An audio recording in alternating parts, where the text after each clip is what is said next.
tema simplemente y no una parte importante de la pretensión deducida. Pero lo importante acá, y en este sí es un caso excepcional, que la palabra, cuando se habla de propetición, también le alcanza al abogado patrocinante o a quien patrocinó o a quien representó, y pierde el derecho de regular sus honorarios. O sea, el abogado que incurrió en propetición pierde el derecho de regular sus honorarios. O sea, no va a cobrar ni un centavo. Ahora bien, ¿qué sucede en cuanto a las costas cuando el actor de un proceso, de una demanda, por ejemplo, o el actor de un incidente, o el actor de un recurso, desiste? Entonces, cuando desiste de la pretensión material, siempre se le imponen las costas al propio actor, porque él promovió y él viene a desistir. En cambio, el desistimiento de la instancia, que lamentablemente todavía no comentamos, eso está recién en lecciones posteriores, entonces se le imponen las costas al que desiste, que puede ser el actor o el demandado, según él haya sido el que abrió esa instancia. En el allanamiento no se le impone a la parte demandada, no se olviden que se allana a la parte demandada siempre, si reconoce como fundadas las pretensiones del adversario. Pero para esa primera condición, ese allanamiento debe ser considerado como oportuno, salvo que ya la pretensión, la pretensión principal haya caído en un estado de mora, en el sentido de que si se trata de una deuda dineraria, por ejemplo, ya venció el plazo y ya comenzó a correr las moras, ya se incurrió en mora. O cuando por su culpa se hizo necesaria la promoción de la demanda. Bueno, por otra parte, tenemos que tener en cuenta que para que se le exonere de las costas al demandado, su allanamiento debe ser incondicional, o sea, no pone ninguna condición. Tiene que ser total y tiene que ser también efectivo. Ahora bien, en la transacción y en la conciliación, ¿a quién se le imponen las costas? Lamentablemente está ese tema de las costas en este lugar, ¿verdad? Y todavía no sabemos lo que es la transacción ni la conciliación, ¿verdad? Porque aún no los estudiamos. Pero esos son modos anormales de terminación de los juicios. Y se le impone siempre en el orden causado, salvo que las partes hayan acordado la imposición de otro modo. En la caducidad de la instancia, dijimos que si fuera en primera instancia, siempre se le impone al actor. Pero si se produce en segunda o tercera instancia, se le impone a aquel que recurrió, a aquel que abrió la instancia superior. Ahora bien, los abogados somos los que realmente litigamos representación de los intereses de nuestros clientes, ¿verdad? Y nosotros, si por casualidad, por una desidia o por una falta de consideración dejamos caducar la instancia, entonces nosotros vamos a ser responsables del pago de las costas sin necesidad de que exista dolo. Basta con que exista la culpa o la negligencia. Los daños y perjuicios también se aumenta y tiene que responder el abogado si es que se produce también la prescripción del derecho. Ustedes ya estudiaron el año pasado lo que son los litisconsorcios, ¿verdad? Son partes múltiples. ¿A quién se le impone entonces? Cuando se trata de un litisconsorcio, normalmente se debe dividir las costas con el número de litisconsortes, salvo que se trata de obligaciones solidarias o cuando el interés de cada uno de los litisconsortes es considerablemente diferente a los otros, en cuyo caso se le impone las costas proporcional al interés de cada uno. Vamos a suponer que en una demanda de daño y perjuicio se le demanda al propietario por 100 millones de guaraníes y al chofer por 5. Hay una desproporción tremenda en la pretensión, ¿verdad? Y él va a responder por 5 y el otro va a responder por los 100 millones. En el caso del liticonsorcio facultativo, puede entonces ser las costas impuestas de modo diferente a cada uno de los liticonsortes. Y en el necesario, en cambio, en el necesario todos tienen un mismo contenido de alcance, la decisión para todos, entonces todos tienen que contribuir en la misma medida.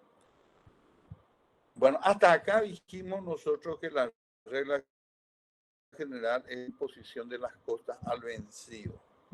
Pero ahora vamos a encontrarnos con que también el código permite imponerle las costas al vencedor. Vamos a ver cómo ganó y sin embargo tiene que abonar las costas. ¿Y cuándo se le imponen las costas al vencedor? Cuando el demandado no dio motivo a la interposición de la demanda.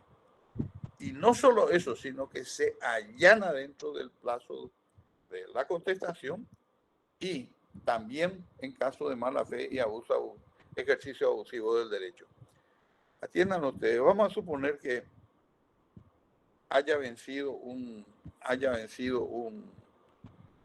documento en virtud del cual yo tenía que pagar una suma de dinero y fui a la casa del acreedor y no lo encontré. Bueno, y al día siguiente ya me promueven una demanda. Entonces eso quiere decir que él está ejerciendo abusivamente su derecho porque le bastaba simplemente con preguntar a sus familiares si el día anterior fui yo o no con la intención de abonarle la deuda. Bueno, si él me demanda, entonces yo me voy a allanar, voy a dar cumplimiento, pero las costas va a pagar él, no solamente de los honorarios de su abogado, sino también los de mi propio honorario, de mi propio abogado, porque yo no di motivo para que él me promoviera una demanda. También a aquel que ejerció abusivamente, porque es una sanción, dijimos. Bueno, en el código está también estipulado lo que se llaman las costas agravadas, que al regular los honorarios de la contraria, se le aumenta el 50% en concepto de pena a aquel que ha incurrido en abuso del derecho. O sea, si ese abogado tenía derecho a cobrar 30 millones de guaraníes, el juez le regula 45 millones de guaraníes diciendo de que es la aplicación de un 50% más como costas agravadas por haber sido declarado litigante que incurrió en abuso del derecho. Bueno, ahora bien, en segunda instancia ya dijimos nosotros a quién se le impone, al que abrió esa instancia y siempre, por supuesto, si es, bueno, eso es cuando desiste, pero cuando se va a segunda instancia, el que gana siempre es aquel que es favorecido con las costas. Vamos a suponer que en primera instancia perdimos nosotros, pero en segunda ganamos. Entonces significa que las costas van a ser a nuestro favor en ambas instancias, no solo en la instancia siguiente, porque la primera fue revocada. Ahora bien, si en segunda instancia el recurso es desestimado, entonces se le impone, por supuesto, al vencido, y que es aquel que interpuso el recurso. Ahora bien, cuando el recurso prospera totalmente, siempre el vencido. Pero si es parcialmente, se compensan entre las partes y se distribuyen en proporción al éxito obtenido.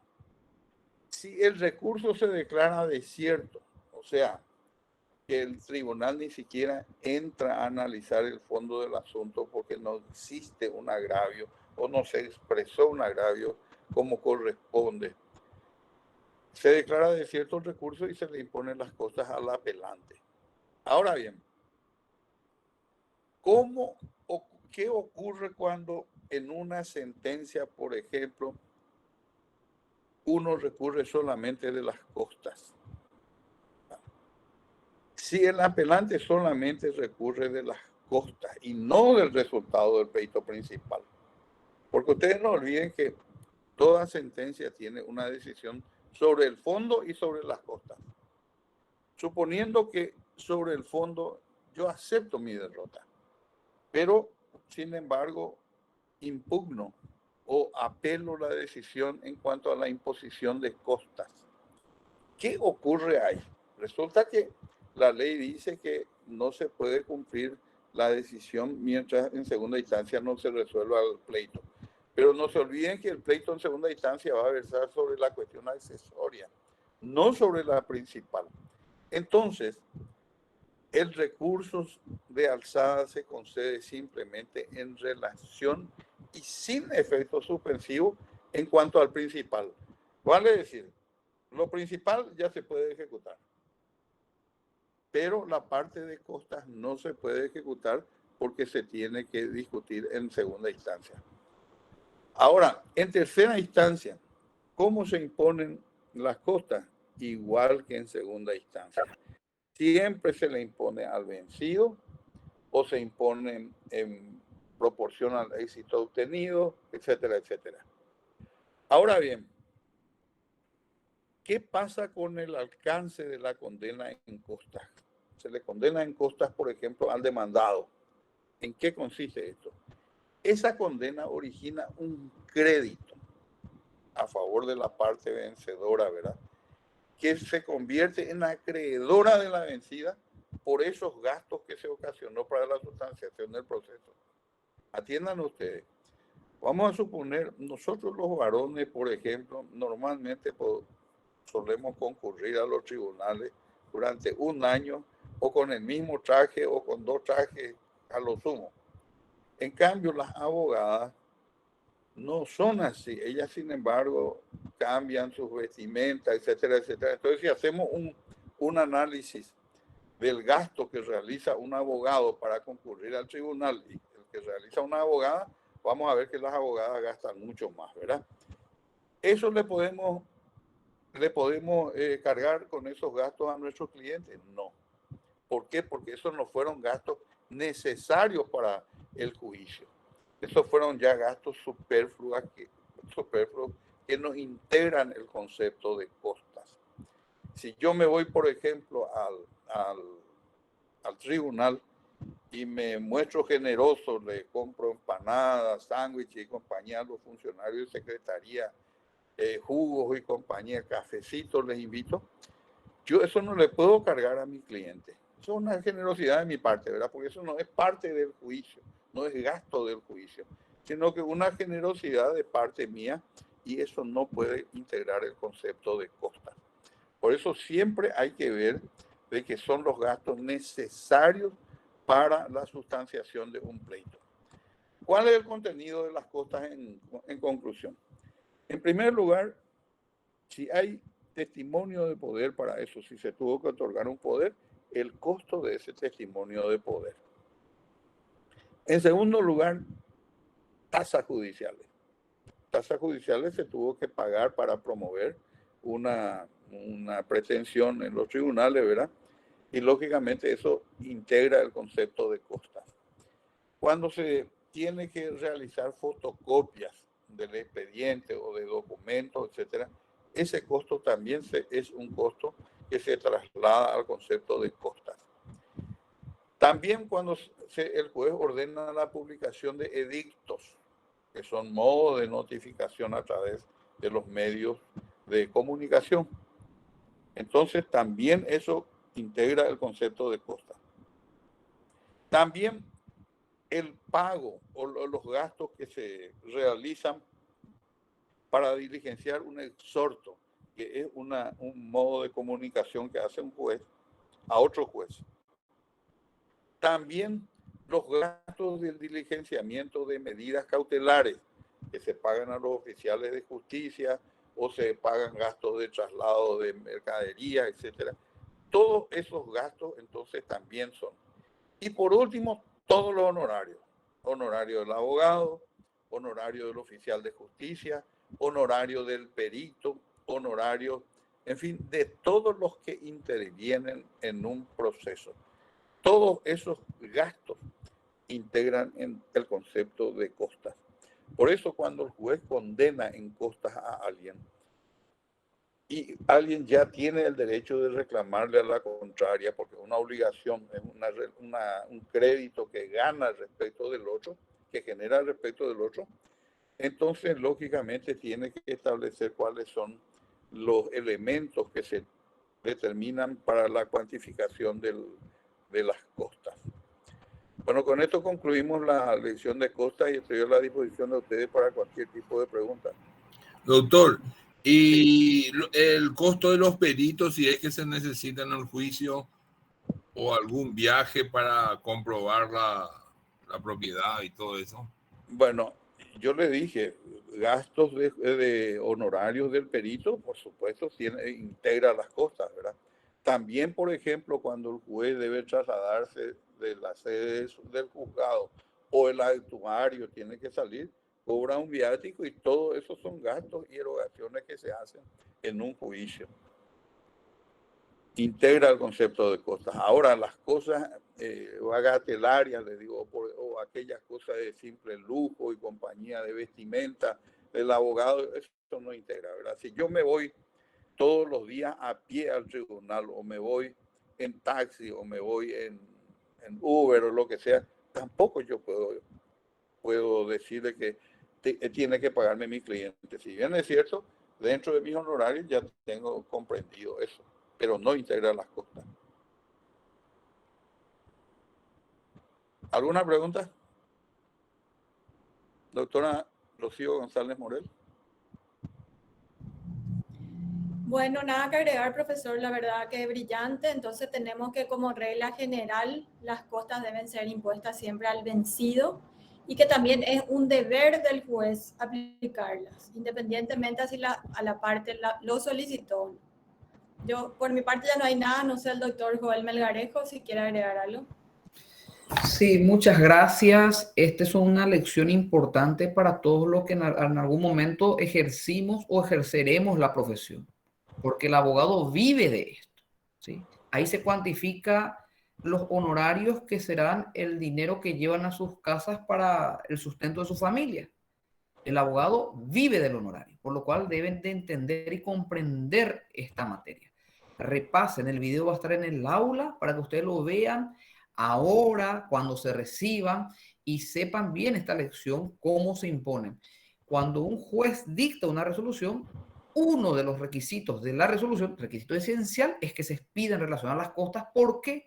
Porque son los honorarios del abogado. Profesor, nada más que agregar. Muchísimas gracias. Yo voy a hacer una consulta a ustedes. No existe ninguna comunicación respecto del miércoles, porque el miércoles es el día de la elección del candidato de ustedes para el consejo directivo.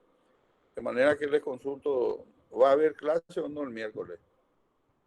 No escucharon nada. Doctor, muy buenas tardes compañeros. Hasta ahora las elecciones se van a realizar, tanto como la elección del Consejo Directivo del Estamento Estudiantil y la del Centro de Estudiantes, ¿verdad? Por consecuencia, yo en lo personal tengo entendido de que no van a haber clases, ¿verdad? Porque el horario de las elecciones se van a desempeñar desde las 2 de la tarde hasta las 8 de la noche. Es importante esto porque así ya no tendríamos clase el miércoles, ¿verdad? Pero lógicamente les recomiendo que consulten la facultad si realmente es con suspensión de clases. Como que estas clases son no presenciales, entonces no sé si ellos van a suspender o no. Nosotros estamos a la disposición de ustedes. Si es que el miércoles la facultad decide que no se suspenden las clases, vamos a estar con ustedes, ¿eh? Buenas tardes. Buenas tardes, profesor. Buenas tardes, profesor. Buenas tardes, doctora. Buenas tardes, profesor. Buenas tardes, brother. Buenas tardes, profesores. Buenas tardes, profesor.